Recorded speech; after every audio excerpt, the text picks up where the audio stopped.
আসসালামু আলাইকুম। আজ কাঁচা আম দিয়ে তৈরি করে ফেলবো টক ঝাল মিষ্টি আচার। তো এর জন্য এখানে প্রথমেই কিছু আম নিয়ে নিয়েছি। আমগুলোকে অবশ্যই ধুয়ে কেটে নিতে হবে। এখানে 4 ফালি করে নিব। আমগুলোর মধ্যে কিন্তু হালকা আটি হয়ে গেছে। আটি হয়ে যাওয়া শক্ত আমগুলোই কিন্তু লাগবে, যেহেতু এটা তেলের আচার। তো আমাদের আমগুলো কাটাকুটি শেষ। দেখতেই পারছেন কিভাবে পিসগুলো করেছি।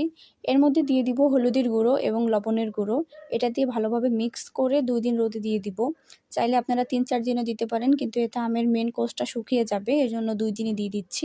আমগুলোকে রোদে দেওয়ার ব্যবস্থা করে দিলাম।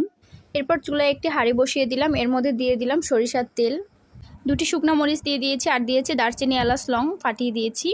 এখানে আছে আদা রসুনের পেস্ট। অবশ্যই আদা রসুন দিতে হবে। পেঁয়াজের পেস্টটা দিলে কিন্তু আচারটা খুব তাড়াতাড়ি নষ্ট হয়ে যাবে। আর দিয়ে দিয়েছি হলুদ, লবণ এবং মরিচের গুঁড়ো 1 টেবিল চা চামচ পরিমাণের মতো। এরপর দিয়েছি 1 কাপ পরিমাণ চিনি, আর লাগবে 1 টুকরো মিঠাই। মিঠাইটা দিলে কালারটা যেমন সুন্দর আসে, ফ্লেভারটাও অনেক ভালো লাগে, চিনিটাও কম লাগে। সুগার ব্যক্তিদের জন্য অনেক ভালো হয় চিনিটা কম দিলে। তারপর দিয়ে দিব আমের কুচিগুলো। তো আমের ফালিগুলো দেওয়ার পর আমরা ঠিক 15 মিনিটের মতন জাল করে নিব। যখন দেখব হয়ে এসেছে, এর মধ্যে দিয়ে দিব 4 টেবিল চা চামচ পরিমাণ পাঁচফোড়নের গুঁড়ো, আর লাগবে সাদা ভিনেগার। তো ভিনেগারটা কিন্তু দিতেই হবে, তাহলে আচারটা অনেক দিন পর্যন্ত ভালো থাকবে। এই তো হয়ে এসেছে, এবার নামিয়ে ফেলেছি আমাদের টক ঝাল মিষ্টি আচার। কেমন হয়েছে জানাবেন কিন্তু।